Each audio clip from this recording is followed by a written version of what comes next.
Hello training teacher, DElEd चतुर्थ semester और विषय है सामाजिक विज्ञान, उप विषय है नागरिक शास्त्र। आज का हमारा जो टॉपिक है वो है संयुक्त राष्ट्र संघ।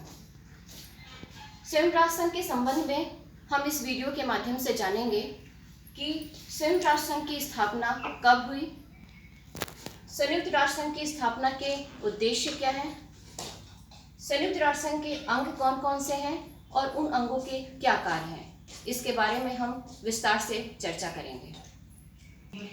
संयुक्त राष्ट्र संघ की स्थापना क्यों की गई, आइए इसके बारे में हम चर्चा करते हैं।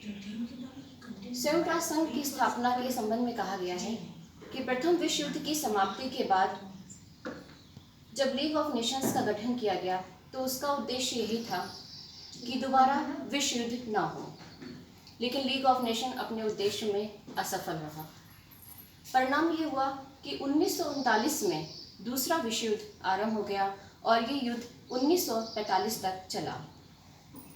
अतः भविष्य में युद्ध को रोकने और विश्व में शांति बनाए रखने के लिए एक ऐसे संगठन की आवश्यकता का अनुभव किया गया जो इस उद्देश्य की पूर्ति कर सके।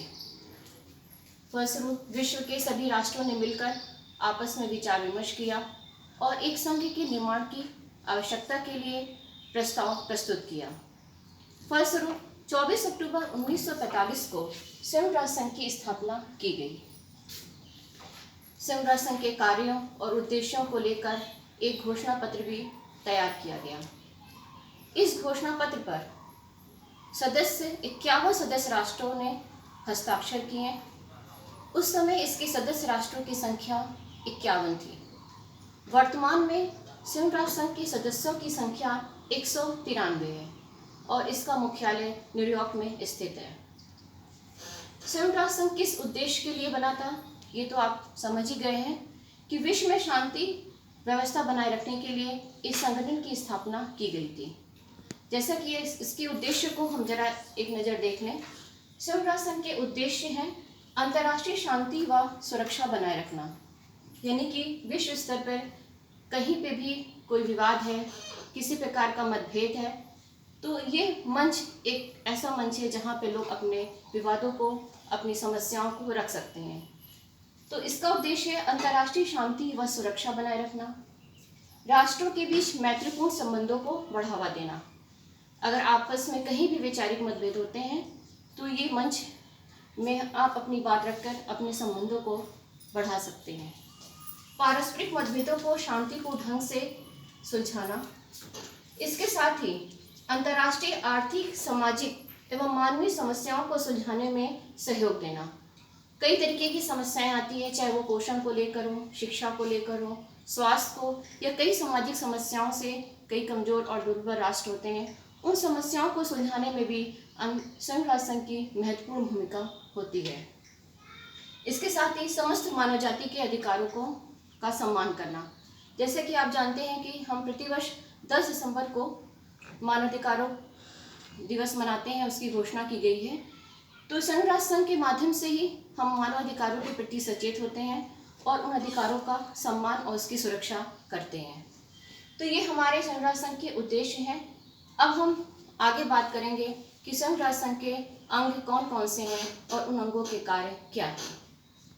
संयुक्त राष्ट्र संघ की स्थापना और उद्देश्य की जानकारी के बाद अब हम चर्चा करते हैं कि संयुक्त राष्ट्र संघ के अंग कौन कौन से हैं।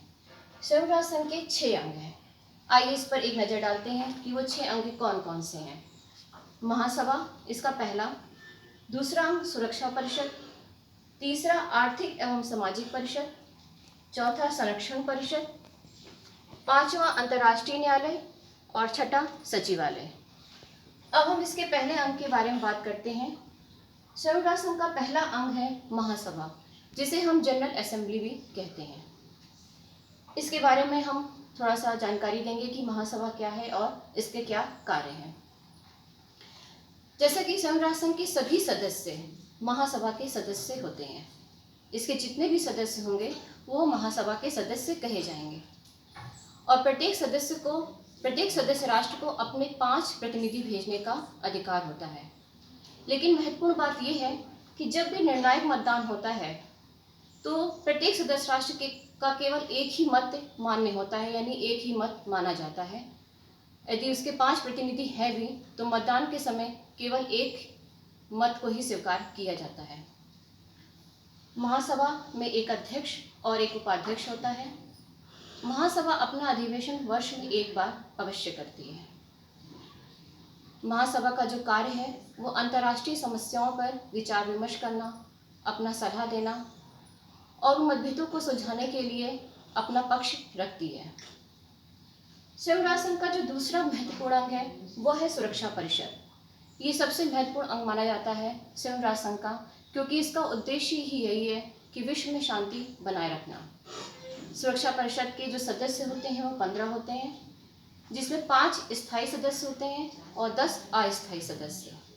जो 5 स्थायी सदस्य होते हैं वो शक्तिशाली देश हैं, जैसे कि संयुक्त राज्य अमेरिका, ब्रिटेन, फ्रांस, रूस और चाइना।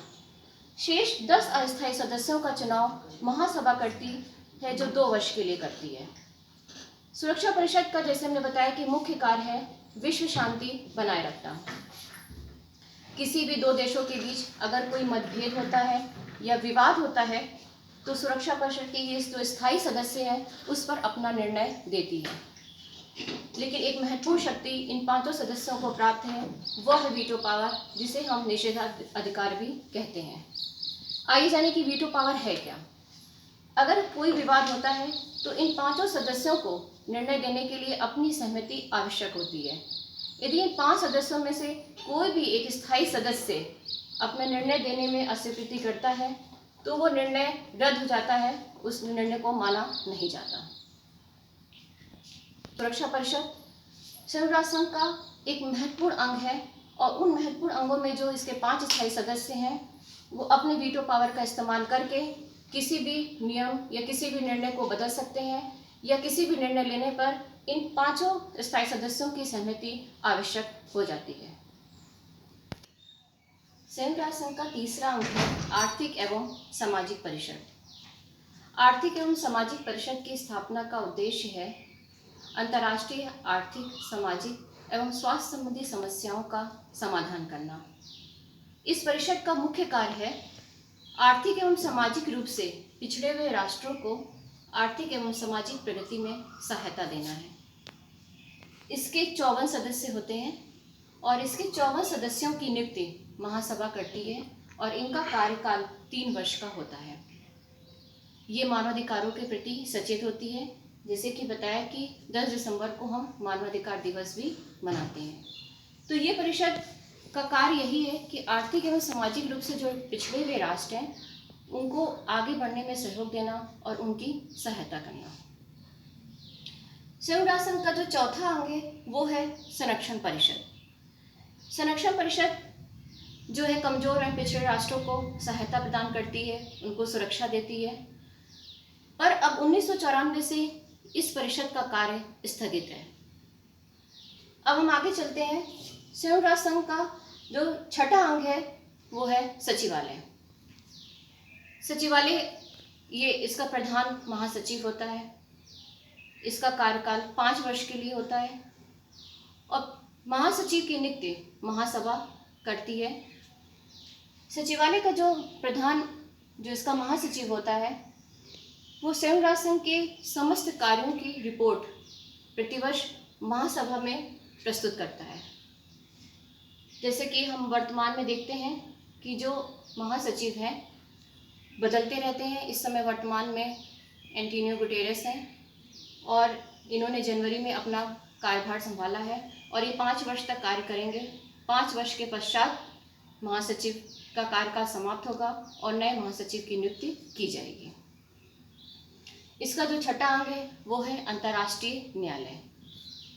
जो है इसका कार्यकाल 9 वर्ष होता है और इसमें जो सदस्य होते हैं वो 15 न्यायाधीश होते हैं। इसका जो मुख्यालय है वो नीदरलैंड के हेग में स्थित है। तो इसका जो मुख्य कार्य है, इनके जो सदस्य होते हैं अगर अंतर्राष्ट्रीय स्तर पे कोई समस्या आती है तो उन विवादों को, उनके मतभेदों को अंतर्राष्ट्रीय कानून के अनुसार सुलझाते हैं। तो जैसे कि वर्तमान में न्यायाधीश हैं, इनका 15 है और उनका कार्यकाल 9 वर्ष है। इस प्रकार हम देखते हैं कि संयुक्त राष्ट्र संघ अपने इन 6 अंगों के माध्यम से कार्य करती है। महासभा, सुरक्षा परिषद, आर्थिक एवं सामाजिक परिषद, संरक्षण परिषद, सचिवालय और अंतर्राष्ट्रीय न्यायालय। इन 6 अंगों के माध्यम से संयुक्त राष्ट्र संघ अपने समस्त कार्यों को संपादित करती है। इसके अतिरिक्त संयुक्त राष्ट्र संघ की कई एजेंसियां और कई शाखाएं भी हैं, जैसे शिक्षा है, पोषण है, स्वास्थ्य है, सुरक्षा है, डाक संचार आदि समस्याओं, जो भी समस्याएं आती है उससे संबंधित समस्याओं के लिए उन एजेंसियों और उन शाखाओं का गठन किया गया है, जो समय समय पर जो राष्ट्र कमज़ोर हैं, जो पिछड़े हुए राष्ट्र हैं, उनकी जो भी समस्याएं होती है उन एजेंसियों के माध्यम से सुलझाने का और उनको आगे बढ़ाने का प्रयास करती है। संयुक्त राष्ट्र संघ की कई शाखाएं और एजेंसियां हैं, जिनमें कुछ का विवरण नीचे है, जैसे खाद्य और कृषि संगठन FAO, विश्व स्वास्थ्य संगठन WHO, संयुक्त राष्ट्र बाल कोष यूनिसेफ, संयुक्त राष्ट्र शैक्षिक, सामाजिक एवं सांस्कृतिक संगठन यूनेस्को, अंतर्राष्ट्रीय श्रम संगठन ILO। इसके अलावा और भी कई एजेंसियां हैं जो अपने विभिन्न क्षेत्रों में कार्य करती हैं और विश्व अंतर्राष्ट्रीय जो भी समस्याएं हैं उनको सुलझाने में योगदान देती हैं। इस प्रकार हमने देखा कि संयुक्त राष्ट्र संघ का जो उद्देश्य है, अंतर्राष्ट्रीय शांति और सुरक्षा बनाए रखना, मानवाधिकारों की सुरक्षा करना, विवादों का निपटारा करना, युद्ध की संभावनाओं को टालना और आर्थिक और सामाजिक क्षेत्र में लोगों के जीवन स्तर को सुधारना, इन सभी उद्देश्यों को पूरा करने में संयुक्त राष्ट्र संघ ने सफलताएं अर्जित की हैं। उसका उल्लेखनीय योगदान भी रहा है। जहाँ तक अंतर्राष्ट्रीय विवादों का प्रश्न है, ऐसे कई क्षेत्र थे जहाँ पर सीमा विवाद हुआ है, खाड़ी समस्या आई है, कांगो, कोरिया संकट, फिलिस्तीन, लेबनान की समस्या, ऐसे कई समस्याएं आई हैं जिसमें संयुक्त राष्ट्र संघ ने अपना उल्लेखनीय और महत्वपूर्ण योगदान दिया है और आगे भी अपने क्षेत्र में अपनी एजेंसियों के माध्यम से अपने कार्य को बढ़ा रहा है। इस प्रकार इस वीडियो के माध्यम से हमने जाना कि संयुक्त राष्ट्र संघ की स्थापना कब हुई और क्यों हुई, उसके क्या उद्देश्य थे, उसके कौन कौन से अंग हैं, उन अंगों के बारे में जाना, उन अंगों के क्या कार्य हैं और उसकी क्या उपलब्धियां हैं, इन सब के बारे में चर्चा की। धन्यवाद।